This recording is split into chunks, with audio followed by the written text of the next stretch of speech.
Hello, Helena. It's Emily McVeigh, Executive Director of the United Way of the Lewis and Clark area, here for this week's United Way Partner Spotlight with Teresa Ortega from Good Samaritan Ministries. Welcome, Teresa. Thank you. Tell us about the community outreach services that Good Samaritan covers. So we have three, but two basic outreach services which really are in the community day to day. We have our street outreach staff, which is Mark Ney. Everyone knows Mark. He's just a fixture downtown and helping people get out of the weather at times and other things. And then we have our place that is directly open for people who may be on the streets, who are in recovery, want to get into recovery, or need something at one time or another that's directly in town. So those are the two programs we call street outreach, or what's going on in the community.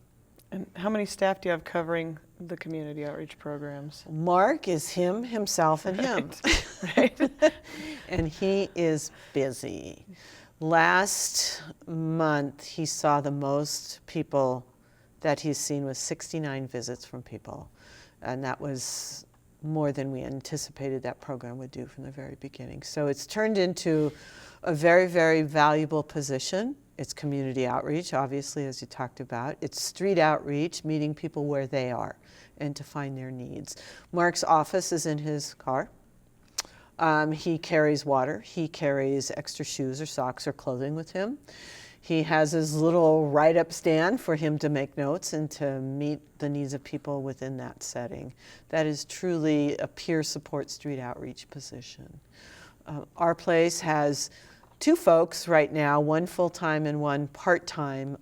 I do work out of our place from time to time if they're short, if they need to provide assistance to someone in the community that Mark has brought to them for services he may not be able to reach.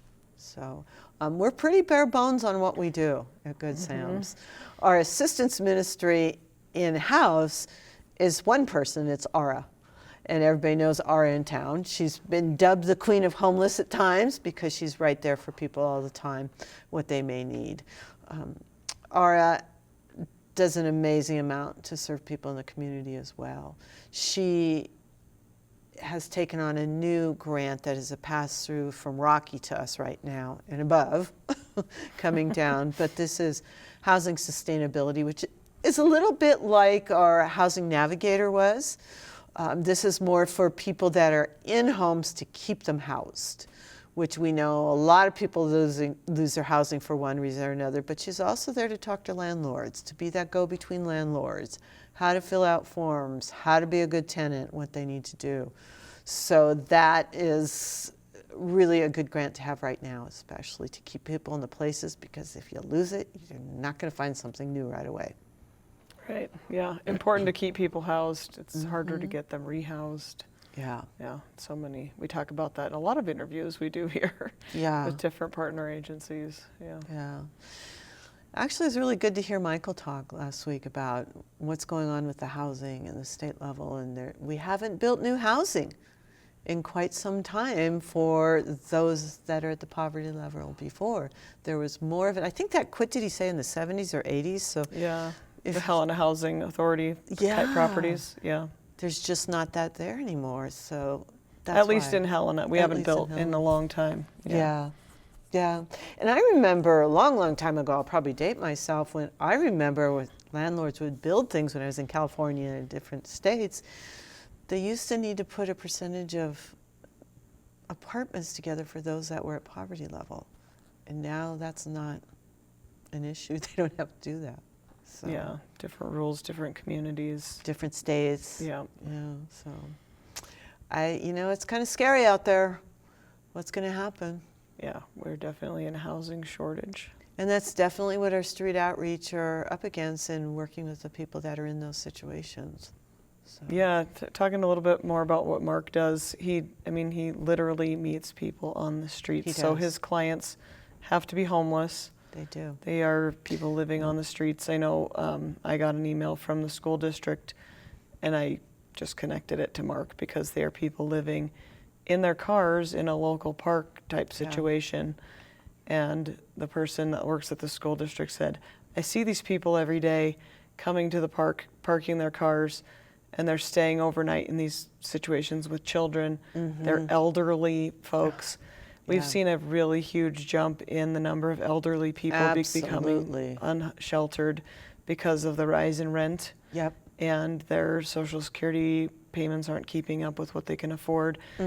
Lots of children, lots of Yeah. school-age children becoming unsheltered. So Mark's able to go knock on the car window and say, how can I help? And he does. He have no He little does. qualms about doing that. And, you know, he's always very well received. But it is, people qualify for his program if they don't have a roof over their head, or And not a car roof. and it's not a car roof. It's, Yeah. you know, it's there's no electricity, there's no water. They qualify for his services as well. And many times he'll take them to our place for the staff there to start working on paperwork for them to get things going. Maybe it's their SSI, maybe it's, you know, food stamps. That's where they get started on that. It's just where do they go from there once we get those things started. So Well, that's what we talked about in that email chain a little bit, was sometimes it's just so overwhelming when you become unsheltered, that stress, and they don't even know where to start. And so having Mark exactly. knock on the window and say, I'm here to help, Right. I'll show you where to start, and I'll at Right. least get you the first step in the right direction. Exactly. That's He's exactly a big dude, what it but is. he's there. He's a gentle giant. Yeah, and that's what we're up against right now with him. And, you know, I'm just glad that we have amazing staff to do that. Money's always an issue. It's not free to get people their Social Security stuff again, or to get their driver's license. So, and our place helps with a lot of that.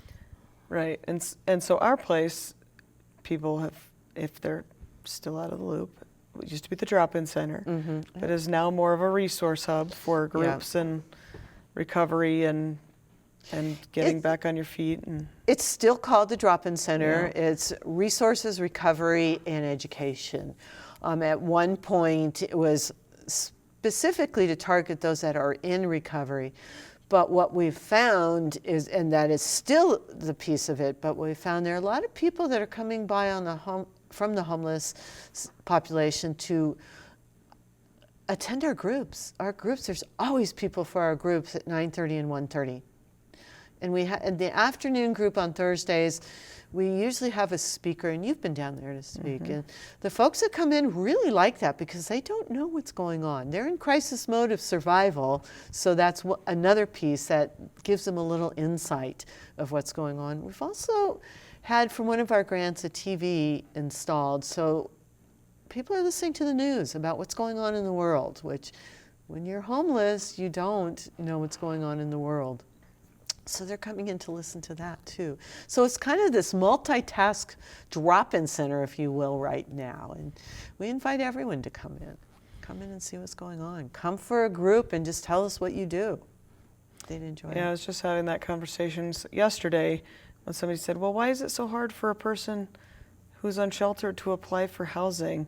You just sit down with a stack of packets. And I said, well, if you're in crisis mode, that stack of packets can seem so overwhelming. It's so daunting. And I said, when you're living to figure out where your next meal is going to come from, That's right. or where you might stay that night, or where you're going to lock up your belongings so you can go to work, because a lot of our unsheltered people are employed. They are. And they need a safe place to put their things so Yeah. they don't get stolen. Right. Or put in the garbage or whatever. They're not thinking about, when am I going to find the time to fill out those 20 housing applications that are 5 to 10 pages and fill out the background checks. And what about the people who are poor readers? Those are the ones we see every day that come in that need the assistance to go through those forms. And I see some of these letters come out when people ask me to read them to it, and they're computer generated, and I'm like, what? This makes no sense. So, you know, us you're in like, the if I'm a office, college-educated person and I don't understand well, it, this makes I no don't- sense. So it's a struggle all the way around, but and it's not as easy to say, well, why don't they just fill out the forms, or why don't they just get a job? We hire lots of people who have poor work histories, and we coach them. And I think it was another, also a pitch for support for places like Career Training Institute, Yeah. which are currently on thin ice with funding heard at that. the state level. So just a pitch for that. We love, Absolutely. we love those kinds of programs. One-on-one, in-person support for Training. human beings is really, really important because you don't get that kind of stuff over the computer. You don't. And you see that every day with your clients that drop into our place. They need somebody there to help them walk through how to get a Social Security card, driver's license. There you go. You can go online all day long and still maybe never figure out how to do that. No, yeah, you're flipping all through the website trying to find what you're looking for. But I did hear that about career services. And it worries me. Yeah. It worries me. What are we going to do? Because that puts back to you guys It with does. 1.5 staff Yeah. more more work to do. Yeah, if we lose services like that in our community. Yeah, I don't know who's going to take that on. I know our staff just take one person at a time that comes in, so that's a good thing. But I think it's a change in the norm, maybe a change in something that we've got to look at. How do we readjust this? And it's concerning. I worry about people.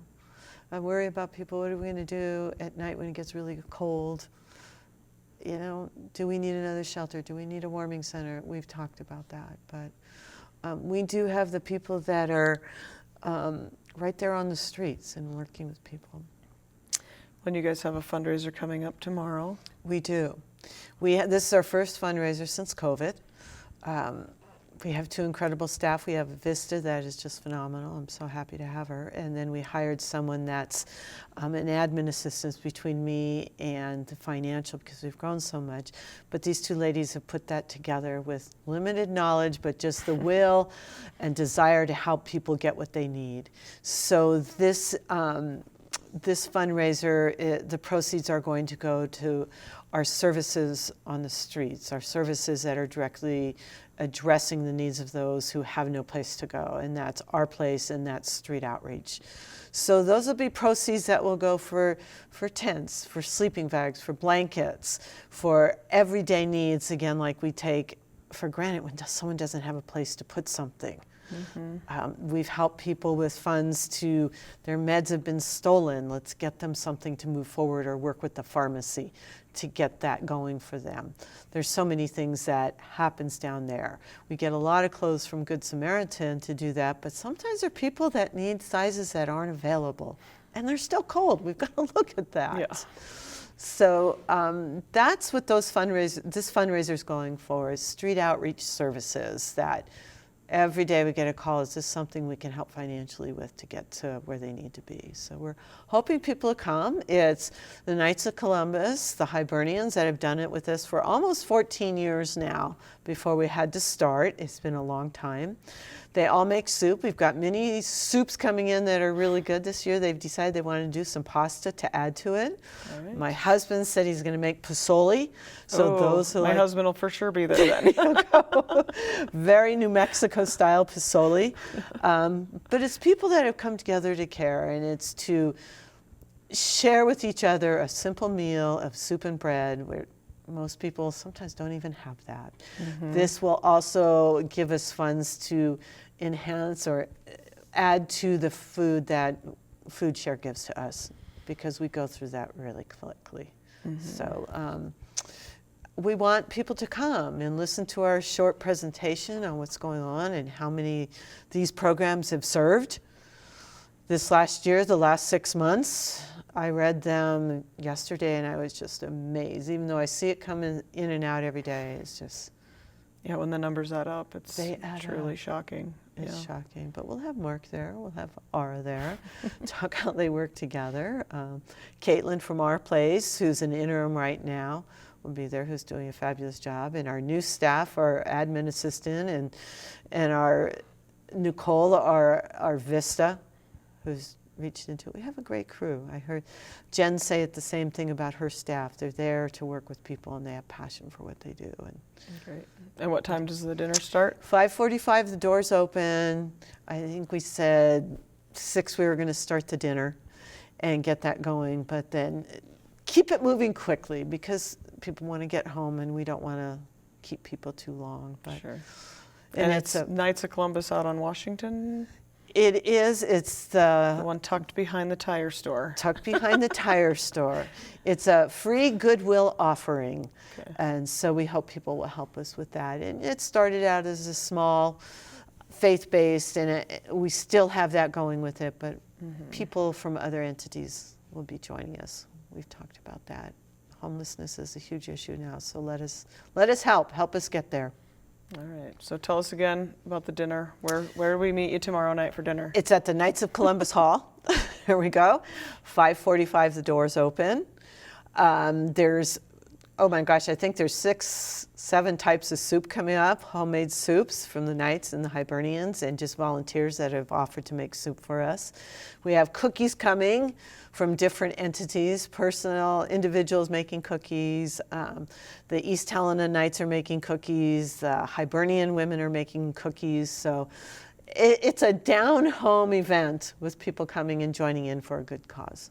And then bring your money so we can buy some tents and blankets and things for the Please. winter. Yeah, and people can donate online too for this. Sure. If that's easier. It's back to the fundraising again. So here we go. All right. Anything program. to add before we sign off for the day? Nope. Just thank Okay. you all. Thanks for coming in again. Thank See you. you next time. Thanks, Helena. We'll see you again next week.